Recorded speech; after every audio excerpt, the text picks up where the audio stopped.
मनानं निर्मळ मनाची एकाग्रता साधा 3 मिनिट 5 मिनिटात तुम्हाला 28 फळं मिळतील, गॅरंटी आहे, जे मला मिळालेले आहे. निर्मळ मनाची म्हणजे निर्विकार मनाची एकाग्रता 28 फळ देतेच. तुम्ही विपස්සना करा,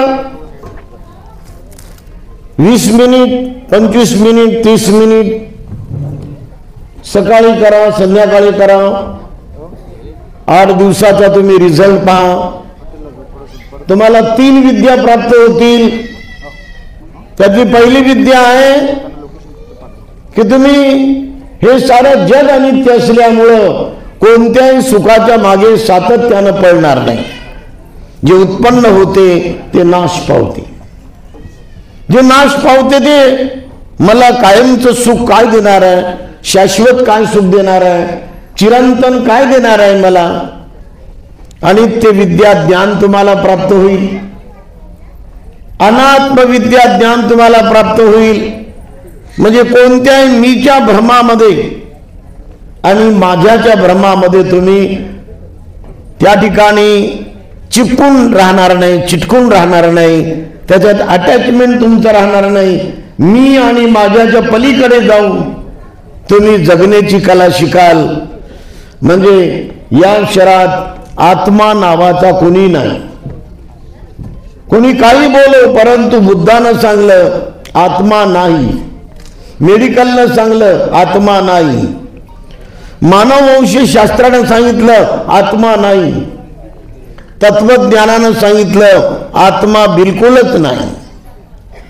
म्हणून तुमचं मन हे मी मुळं, मी माझं माझं हे जे तुमच्या मनामध्ये गुत्ता आहे किंवा तुमच्या मनामध्ये बंधन आहे, सतत तुम्हाला परेशान करते. मी माझं या मी आणि माझ्याच्या अवस्थेतून मुक्त होणं किंवा बाहेर जाणं म्हणजे खरा धम्म आपण अनुभवला, अनुभूतीला आला, साक्षात्कार झाला.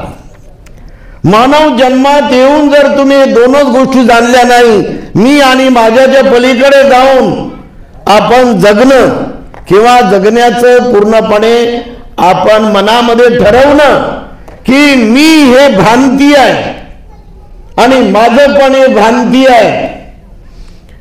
तात्पुरतं म्हणावंच लागतं की हे माझं, हे माझं, ते माझं, ते माझं.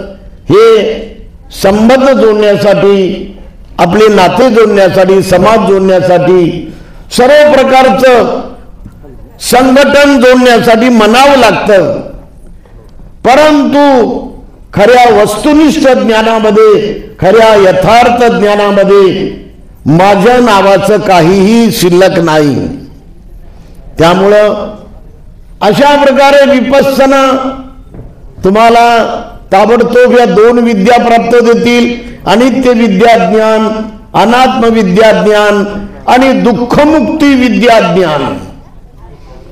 प्रत्येक जण दुःखी आहे, प्रत्येकाला दुःख छळत आहे, त्रास देत आहे, त्याच्या मनात सलत आहे.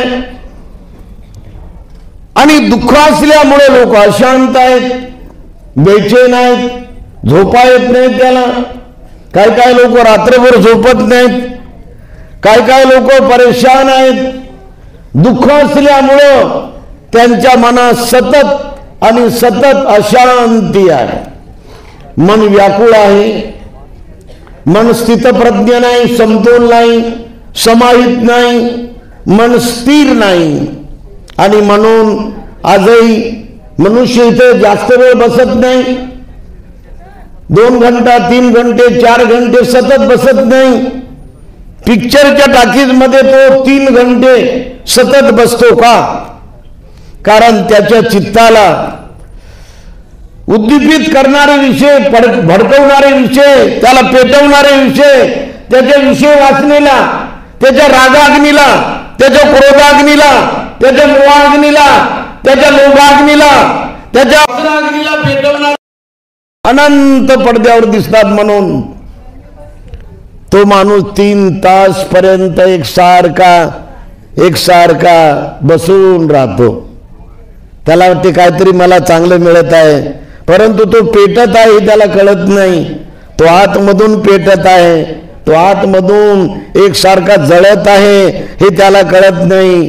त्यामुळं त्यातलं हे अध्यात्म अंतर्ज्ञान हे त्याच्या अंगी नाही, म्हणजे प्रज्ञा नाही. म्हणून तो माणूस एकसारखा ज्याच्या जाग्यावर 3 तास राहतो, परंतु प्रवचनामध्ये माणूस सतत राहत नाही, कारण तो ताबडतोब उठून निघून जातो. तो विपස්සनेमुळे या संसारातून दुःख सागर पार करून जाण्याची विद्या, सर्वात मोठी विद्या, सर्वात मोठं ज्ञान, सर्वात मोठी ज्ञानप्राप्ती प्रज्ञा आपल्या बाजूनं आपल्यामध्ये जागत राहते.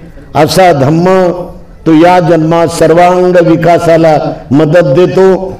असा धम्म की जो निर्भय बनवतो, असा धम्म जो कुणाच्या पुढे झुकायला कधीच सांगत नाही. बुद्धाशिवाय, धम्माशिवाय, संघाशिवाय आणि महापुरुषाशिवाय, ज्योतिबा फुले, शाहू, बाबासाहेब आणि सर्व महापुरुष ज्यांनी जागवलं समाजाला, समतेसाठी जागवलं, न्यायासाठी जागवलं, शिक्षणासाठी जागवलं, हक्कासाठी जागवलं, इज्जतीसाठी जागवलं, सर्वांग गुणवत्तेसाठी जागवलं, असे सर्व थोर महापुरुष, महान असे समाज सुधारक, असा धम्म तो या जन्मामध्ये मानव जन्म आपला मोठा करतो.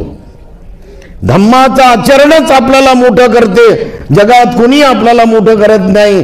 धम्माचं आचरणच आपल्याला सर्वात श्रेष्ठ बनवते. आणि म्हणून बाबासाहेब आंबेडकरांनी धम्म घेण्यासाठी सर्वाला दीक्षाभूमीवर बोलवलं होतं. आता तर तुम्हाला कुठे धम्म घेता येईल, जिथे म्हणलं तुम्हाला धम्म तिथे मिळेल.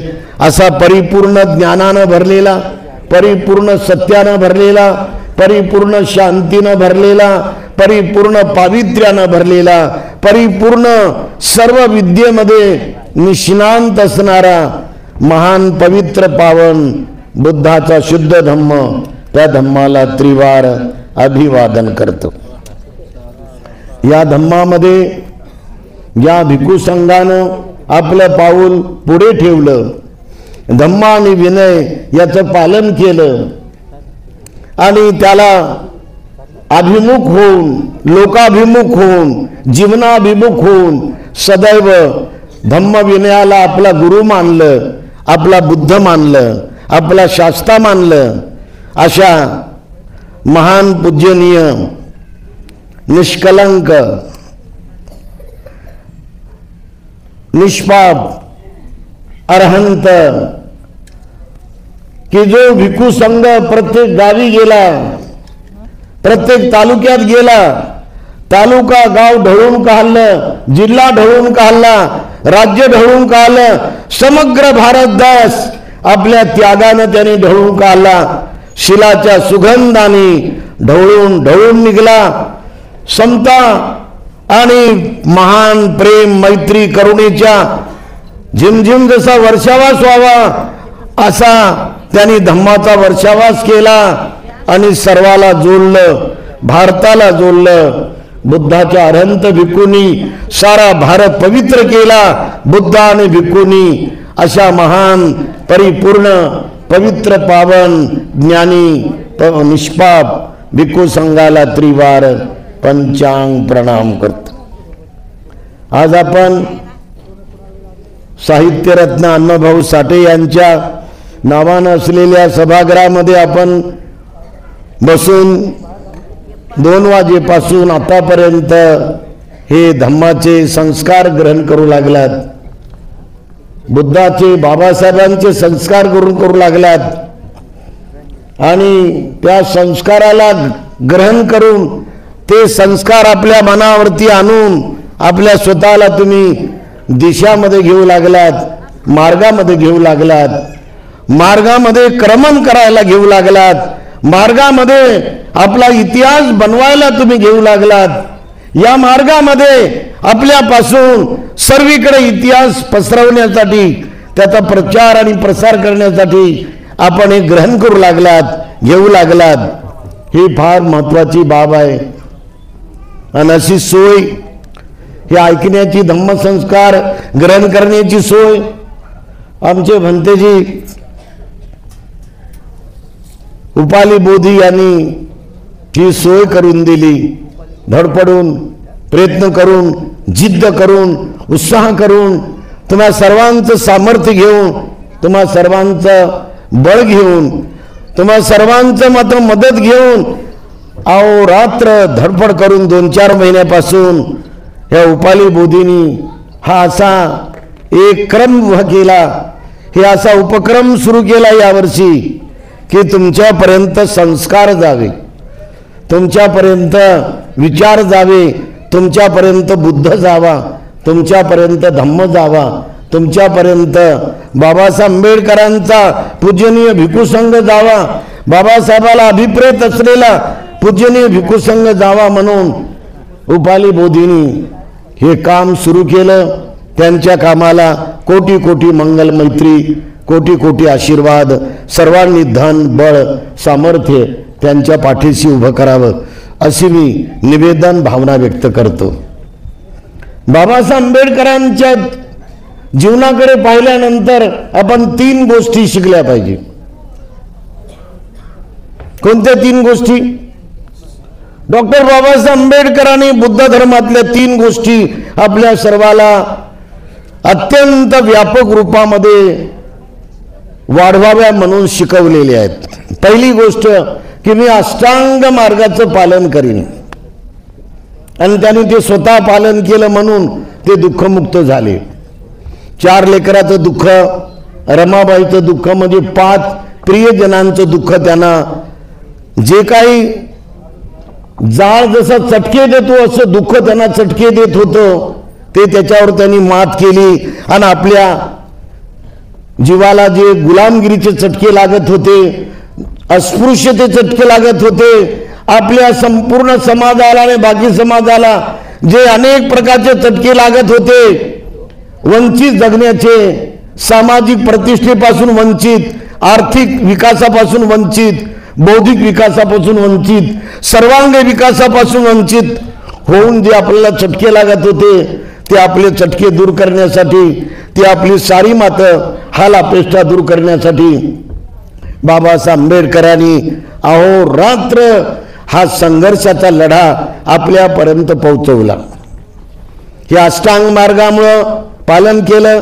आज तुम्ही सर्वजण सम्मा दिठ्ठी, सम्यक दृष्टी, सम्मा संकल्पो, सम्यक संकल्प, सम्मा वाचा, सम्यक वाचा, सम्मा कम्मंतो, सम्मा कर्म, सम्मा आजीवो, सम्यक आजीविका, सम्मा व्यायामो, सम्यक व्यायाम, सम्मा सती, सम्यक स्मृती जागृती आणि सम्मा समाधी. सम्यक समाधी याचं पालन तुम्ही नीट करा, समजून करा, तुमच्या आयुष्यात दुःख राहणार नाही.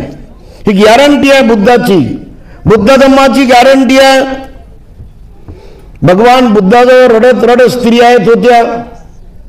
त्यातली पहिली स्त्री आली, बाळ मेला म्हणून.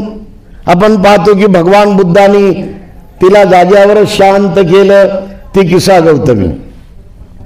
एक स्त्री नाही, एक घरातली स्त्री नाही, एका गावातली स्त्री नाही, एका राज्याची स्त्री नाही, समग्र भारतातल्या स्त्रिया जेव्हा बुद्धाकडे आल्या दुःखी होऊन, सासू जाळते म्हणून, नवरा त्रास देतो म्हणून, नंदद छळू लागली म्हणून, आणि घरामधला त्रास नवऱ्याचा त्रास आहे म्हणून, संसाराचा त्रास आहे म्हणून, लेकरं होत नाही म्हणून, धन कमी आहे म्हणून, सुख शांती खाण्यापुरतं काही मिळत नाही म्हणून, कोणत्या ना कोणत्या कारणास्तव स्त्री दुःखी मनानं बुद्धाजवळ येत होती रडत. बुद्धानं कोटी कोटी स्त्रियांना दुःखमुक्त केलं. बुद्ध दुःखमुक्तीसाठीच आहे की सर्वांना दुःखमुक्त करून संसार दुःख सागर पार करून नेऊन सोडणारा. बुद्धामध्ये अथांग प्रेमानं भरलेला, बुद्ध म्हणजे अमर्याद करुणेनं भरलेला, बुद्ध म्हणजे अमर्याद संयमानं भरलेला, बुद्ध म्हणजे अमर्याद आपुलकीनं भरलेला, बुद्ध म्हणजे अमर्याद त्यागानं भरलेला, बुद्ध म्हणजे अमर्याद उत्साहानं, नम्रतेनं आणि नम्रतेच्या असीम सेवेनं भरलेला, बुद्ध म्हणजे अमर्याद दयेनं भरलेला, परोपकारानं भरलेला, नम्रतेनं भरलेला, बुद्ध म्हणजे अमर्याद विवेकशीलतेनं भरलेला, बुद्ध म्हणजे अमर्याद महाकारुण्यानं भरलेला, बुद्ध म्हणजे अमर्याद सर्वांना त्याचं मळलेलं मन धुवून त्याचं निर्मळ मन करणारा परिपूर्ण निर्मळ म्हणजे बुद्ध. सामान्य बुद्ध, सम्यक संबुद्ध आणि बुद्ध हे आपण सर्वजण लक्षात घेऊन सामान्य बुद्ध बनण्याची भूमिका ठेवा. एकदा बुद्धाच्या विहाराच्या बाजूला एक गाव होतं. त्या गावामध्ये अनाथ पिंडिकाचा गुरु राखणारा माणूस होता. भगवान बुद्ध अनाथ पिंडिकाच्या घरी आले म्हणजे तो त्यांच्या पुढे जाऊन पाया पडायचा, त्रिवार पंचांग प्रणाम करायचा आणि म्हणायचं, भगवान माझ्या घरी 1-2 दिवस तरी राहा, मला तुमची सेवा करायला मिळू द्या. तर बुद्ध म्हणायचे, हो येतो. बुद्धाला वेळ मिळत नव्हता. बुद्ध 20 किलोमीटर पायानं जात होते दररोज. एका गावात मुक्काम करत होते, गावागावात जात होते भगवान, पुढच्या गावात जात होते आणि तो जिल्हा प्रांत संपलं की दुसऱ्या प्रांतात जात होते.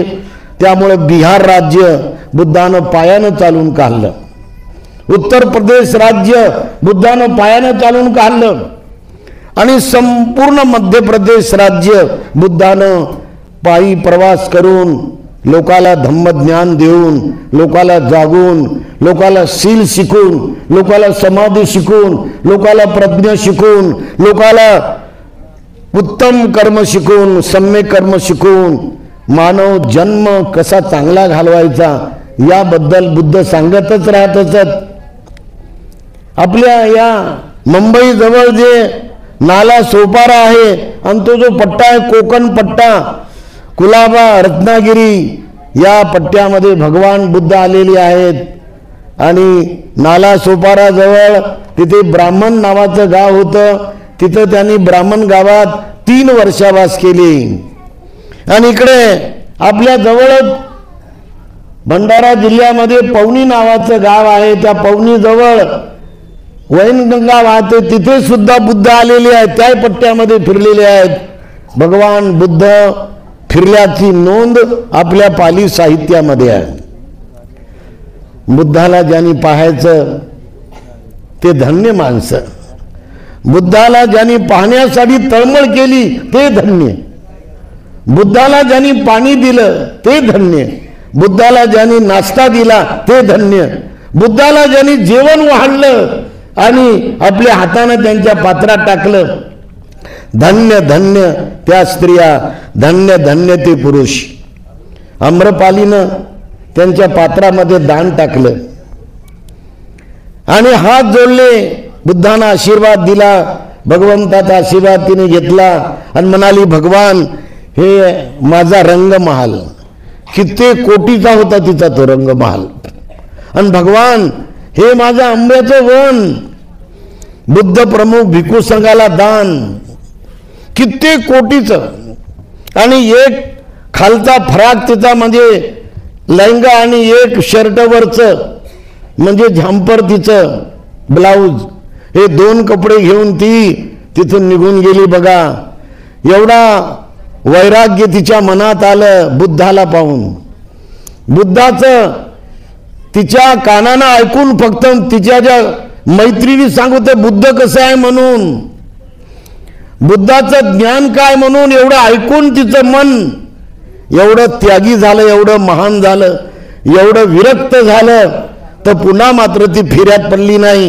मोह, इच्छा, वासना, राग, क्रोध, मोह, इच्छा, वासना, अज्ञानातून मोह, अज्ञानातून लोभ, अज्ञानातून राग, क्रोध, इच्छा, वासना, अज्ञान तिनं दूर केलं.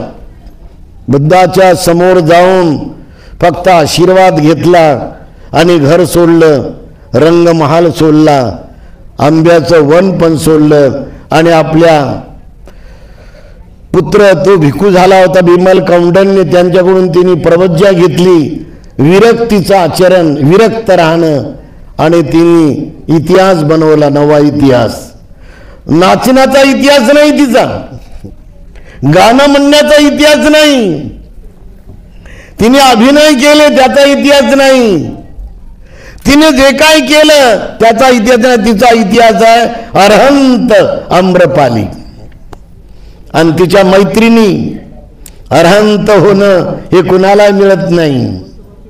ज्याला जीवन मुक्त व्हायचं तिने नेहमी नवीन पाऊल उचललं पाहिजे. आपला नवा इतिहास काय बनवू लागलो आपण, आपला नवा इतिहास काय करू लागलो. आपल्या पुण्यामध्ये कमीत कमी 10,000 महिला आहेत का अष्टशील पालन करणाऱ्या, आणि म्हणून नवा इतिहास बनवायचा तर प्रत्येक नगरामध्ये 20 महिला, 40 महिला, 50 महिला अष्टशील उपोषण धारण करणाऱ्या त्यांचा संघ पाहिजे. आणि अशा पद्धतीने 10 वर्षे तुम्ही अष्टशील पालन करणाऱ्या उपासिका आहात. असं आपण सर्वजण आपल्या संघटनेमार्फत बराबर अगदी आयडेंटिटी ठेवून नव्या इतिहासाला आपल्या विहारापासून सुरुवात करा. प्रत्येक पौर्णिमा अष्टशील ग्रहण करणं, त्याचं अत्यंत मन लावून पालन करणं 24 तास.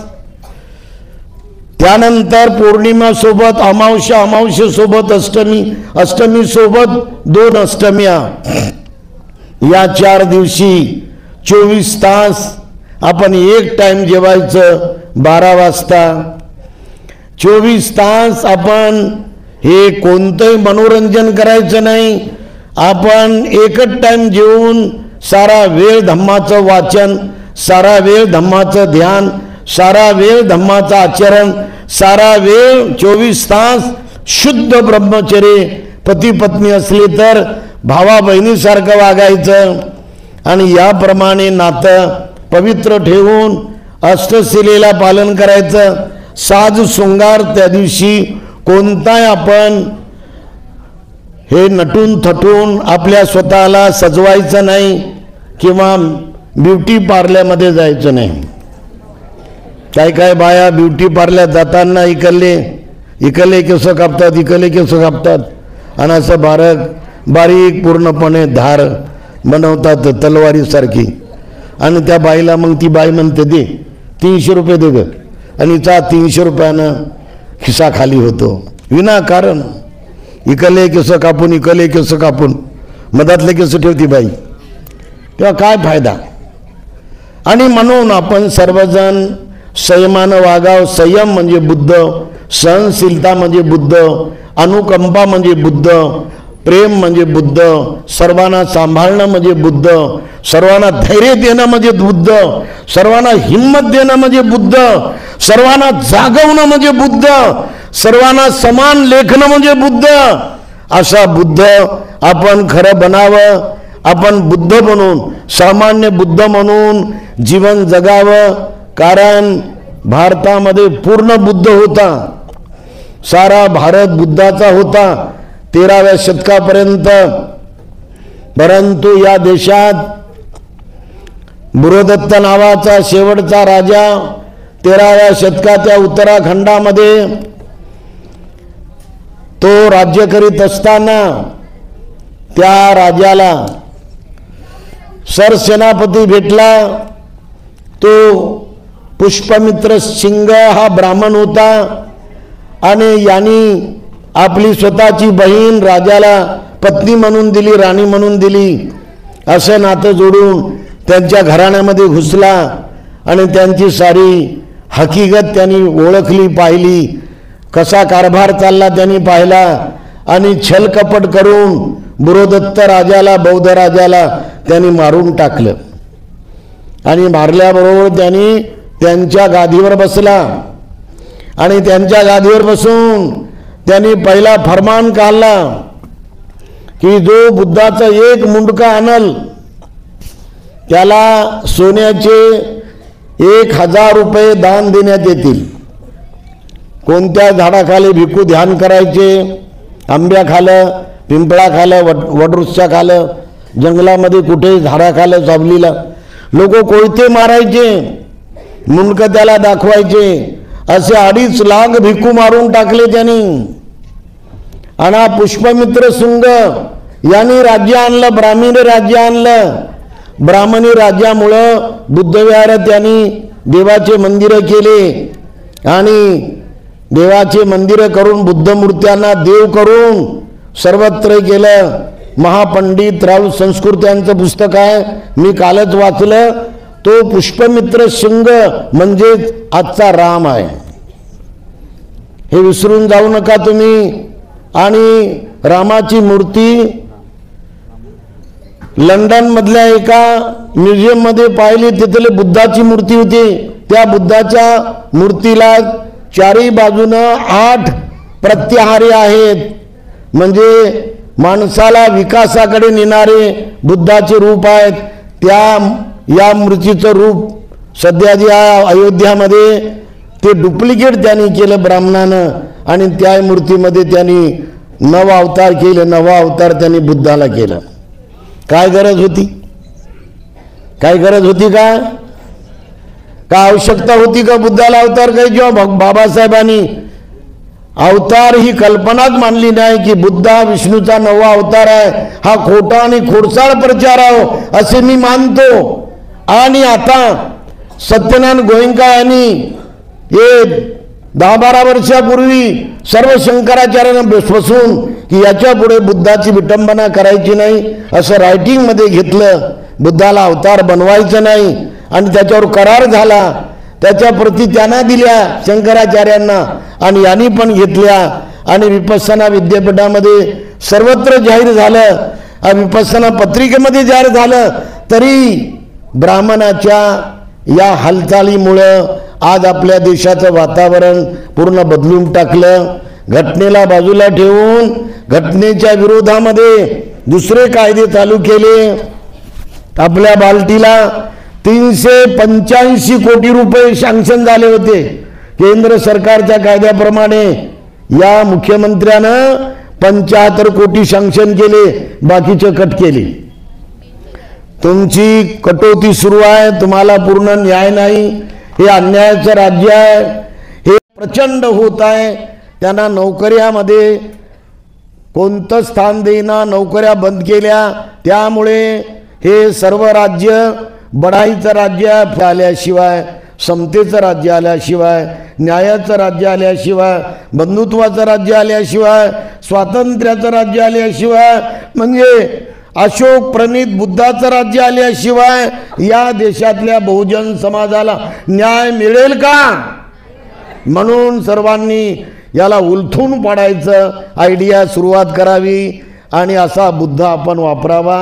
सर्वांनी सावधानतेनं आपल्या मनाला नव्या व्यवस्थेला वाढवण्यासाठी, नवी व्यवस्था आणि नवीन शासन तयार करण्यासाठी आपला स्वतःचा बुद्ध हे आपण वापरावा आणि धूर्तपणानं वागावं, कावेबाजपणानं वागावं, विवेकशीलतेनं वागावं. सर्वांनी आपण सावध राहा आणि आपल्या आध्यात्मिक विकासाला नेहमी मजबूत करा. आपल्या अंतर्मनाच्या प्रज्ञेला बलवान करा. त्यासाठी बुद्धाचं ध्यान दररोज आपण 5 मिनिट करत जा.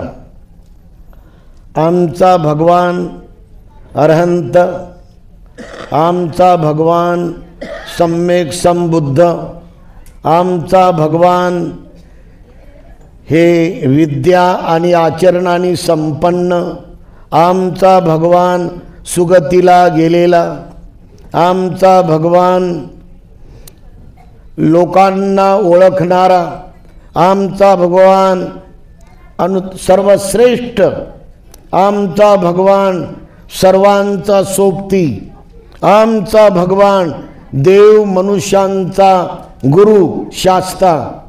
सर्वांनी हे बुद्धाचे 9 गुण 2 मिनिट, 3 मिनिट, 4 मिनिट ध्यानामध्ये घेऊन तुम्हाला आणखी काय बुद्धाचे गुण कळले, समजले, अनुभवाला आले तर ते गुण आपल्या मनात ठेवा. बुद्ध प्रज्ञावान होते, बुद्ध करुणावान होते, बुद्ध निष्पाप होते, बुद्ध निष्कलंक होते, बुद्ध परिपूर्ण विकार मुक्त होते. या गुणावर आपण ध्यान करा, आपल्याला 10 फायदे होतील, ही गॅरंटी आहे. मी जेव्हा 8व्या वर्गामध्ये होतो तेव्हा मी बुद्धाचं ध्यान करत होतो, तर मला त्या जागेवर कोणतंही भय नव्हतं. माझं भय कायमचं गेलं होतं. आणि मी रात्री बेरात्री 2ला 2:30ला मशानाकडे जात होतो. मी मशानाचं पण मला भयभीत किंवा भय वाटत नव्हतं. असं बुद्धाचं ध्यान केल्यामुळं माणसाचं मन निर्भय बनतं, पहिला फायदा आहे. बुद्धाचं ध्यान केल्यामुळं मन पवित्र होतं, हे दुसरा फायदा आहे.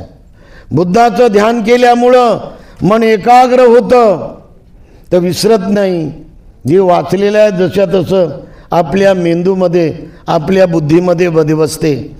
स्मृती कमालीची वाढते. बुद्धाचं ध्यान केल्यामुळं कमालीचा उत्साह वाढतो. बुद्धाचं ध्यान केल्यामुळं कमालीचा उद्योगशीलता आणि उद्योग भाव वाढतो. आणि बुद्धाचं ध्यान केल्यामुळं जागृती वाढते आणि त्यामुळं पटपट काम होतात. सर्वांनी दररोज बुद्धाचं ध्यान, आंघोळ झाल्याबरोबर TV बंद करून, रेडिओ बंद करून, डोळे मिटून असे दोन्ही हात मांडी घालून ठेवून बुद्धाच्या गुणावर 3 मिनिट, 4 मिनिट, 5 मिनिट ध्यान करावं. आणि बाबासाहेब नेहमी बुद्धाचं ध्यान करायचे. इतिपिसो भगवा अरहं सम्मा संबुद्धो विद्यामध्ये प्रत्येक ज्येष्ठ उपासिका, ज्येष्ठ उपासक, श्रावक उपासिका, श्रावक उपासक, पंचशील पालन करणारी उपासिका, पंचशील पालन करणारा उपासक, अष्टशील पौर्णिमा पालन करणारी उपासिका, अष्टशील पौर्णिमा पालन करणारा उपासक सर्वांनी 2 मिनिट, 3 मिनिट बुद्धाचं ध्यान सकाळी संध्याकाळी करावं. नंबर 2, आपली आई आपल्याला सोडून गेली असेल, आपले वडील आपल्याला सोडून गेले असतील, की आपले जे प्रियजन आहेत आपल्याला सोडून गेले असतील, त्यांना आपण नेहमी मैत्री भावना करावी की आपण निघून गेल्यानंतर आम्ही सुखामध्ये आहो, आपल्याला सुगती मिळो, अशी आम्ही मंगल मैत्री करतो. आईच्या दुधाचं कर्ज आणि वडिलांच्या उपकाराचं ओझं कशाने चुकतं करता येत नाही. आणि म्हणून जाणत्यांनी, विवेकशील मुलींनी, विवेकशील मुलानं, आज्ञाधारक मुलामुलींनी, बुद्धिमान मुलामुलींनी आपल्या आईला, आपल्या वडिलांना नेहमी स्मरण करावं. त्यांच्या मनाला, त्यांच्या माइंड मॅटरला सुगती मिळावं म्हणून सकाळी संध्याकाळी त्यांच्या फोटोजवळ जाऊन अगरबत्ती लावून आपण मंगल मैत्री करत जावी.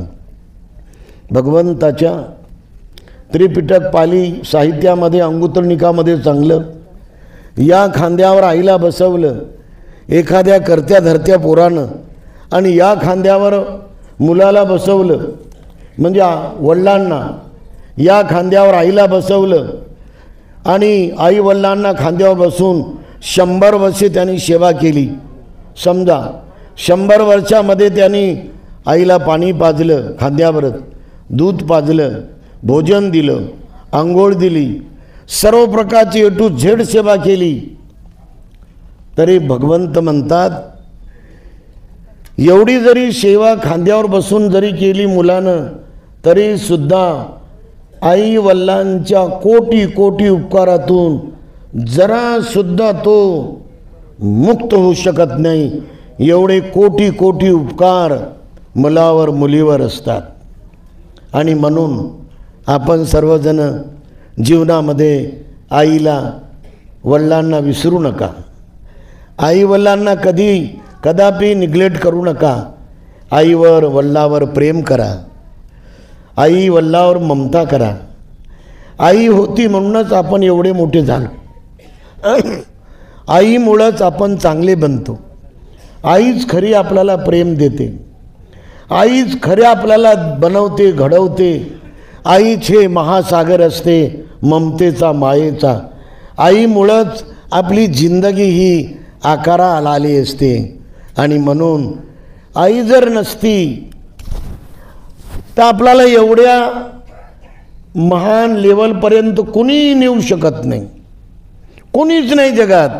आईसारखा महान सागर करुणेचा, प्रेमाचा जगात कुणीच नाही.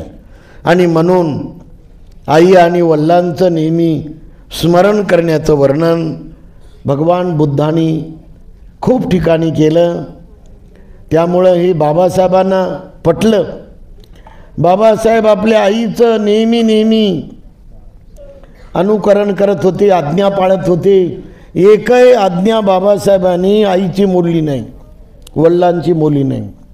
प्रत्येक शब्दाना शब्द तोलला, प्रत्येक शब्दाना शब्द उचलून धरला, त्याचं तंतोतंत आचरण केलं. म्हणून बाबासाहेबाला आईचा आशीर्वाद मिळाला. बाबासाहेबाचा जे काय उद्धार झाला ते आई आणि वडिलांच्या महान अनुग्रहामुळं झाला, अनुकंपेमुळं झाला आणि महान शिकवणीमुळं झाला. सर्वांनी लक्षात घ्या, बाबासाहेब बॅरिस्टर झाल्यानंतर रमाला पत्र पाठवलं की मी येत आहो, तू लुगडे घे, चोळी घे, सर्वांना कपडे कर. परंतु रमाबाईनं कुणाला कपडे केले नाही, स्वतःला काहीच कपडे केले नाही. परंतु बाकीचे घरातले लेकरं त्या लक्ष्मीबाईला कपडे केले आणि नातेवाईकाला कपडे केले. परंतु आपल्या स्वतःसाठी जुनंच लुगडं तिने ठेवलं धुवून धावून. आणि सारा समाज आपला तिथं गेला.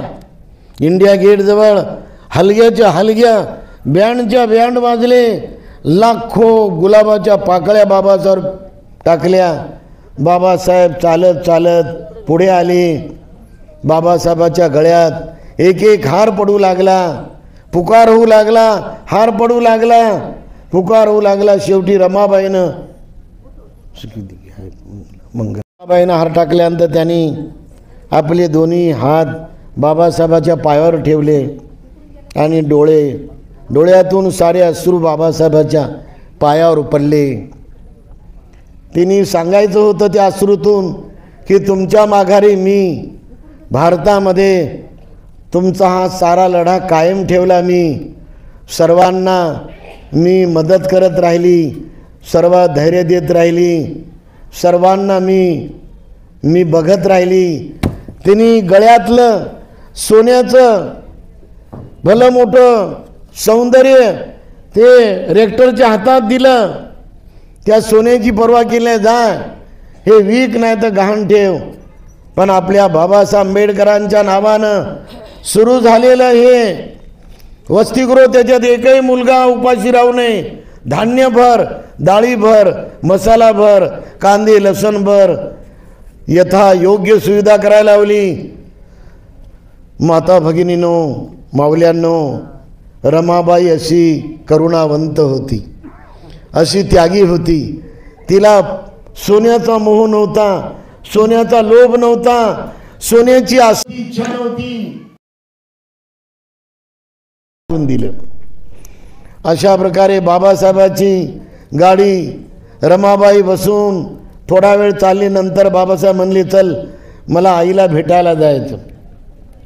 आणि गोकुळपेठ प्रबुद्ध प्रिंटिंग प्रेसपर्यंत गेली. बाबासाहेबांनी सह्या केल्या, संपादकीय लेखासाठी सही केली, 2-3 पत्र वाचले. चल रे म्हणे मला माझ्या आईकडे जायचं. आणि बाबासाहेब गाडीत बसले आणि त्यांची गाडी आईकडे गेली साताऱ्याला. आणि गाडी 100 फुटावर ठेवली. बाबासाहेबांनी बूट काढला, 100 फुटावर ठेवला. हात जोडत बाबासाहेब आईचं स्मरण करत करत आईजवळ गेले. आईच्या जवळ जाऊन बाबासाहेब मोठ्या मोठ्यानं म्हणत होते, आई तुझं लेकरू आलं. आई तू म्हणत होती मोठा हो आई, बॅरिस्टर होऊन आलो. आई बॅरिस्टर होऊन आलो, आई तुला बोलायला आलो, आई बॅरिस्टर म्हणून, आई मला बोल, आई मला बोल, आई तुझा भिवा आला, आई तुझा भिवा आला, आई मला बोल. एवढा मोठा हिमालयासारखा महापुरुष ढसा ढसा रडला बघा. 2 लोकांनी पकडलं, शेवटी खाली बसवलं. आईच्या समाधीजवळ बाबासाहेबांनी 1.5 घंटा ध्यान केलं. अशा प्रकारे आईचं प्रेम बाबासाहेबाच्या मनात अथांग होतं. म्हणून सर्वांना सांगतो, आईवर ओतपोत प्रेम करा, आईवर ओतपोत माया करा, आईला ओतपोत संपूर्ण सुविधा करत राहा आणि सांभाळा. जेवढं जमलं तेवढं सांभाळा. स्पेशल आपल्या घरात आईसाठी स्पेशल एक खोली ठेवा. वेळेच्या वेळेवर अंथरूण, वेळेच्या वेळेवर पाणी, वेळेच्या वेळेवर आहार, वेळेच्या वेळेवर औषध, वेळेच्या वेळेवर लुगडं चोळी, साऱ्या सुविधा करण्याचा प्रयत्न करा. आईची सेवा करणं मंगल आहे, वडिलांची सेवा करणं मंगल आहे. आईवडिलांची जोपासना करणं, सुविधा करणं आणि आईवडिलांचा सांभाळ करणं उत्तम मंगल आहे. सर्वांनी लक्षात घ्यावं. हा धम्म आहे, हा कर्तव्याचा धम्म आहे. धम्म हा शीलवान होण्याचं सांगतो. धम्मा डाग लागू नको म्हणतो. कोणता डाग लागू देऊ नका. 5 शीलाला कोणता डाग लागू देऊ नका. पहिलं शील, दुसरं शील, तिसरं शील, प्रत्येक शील निष्कलंक ठेवा.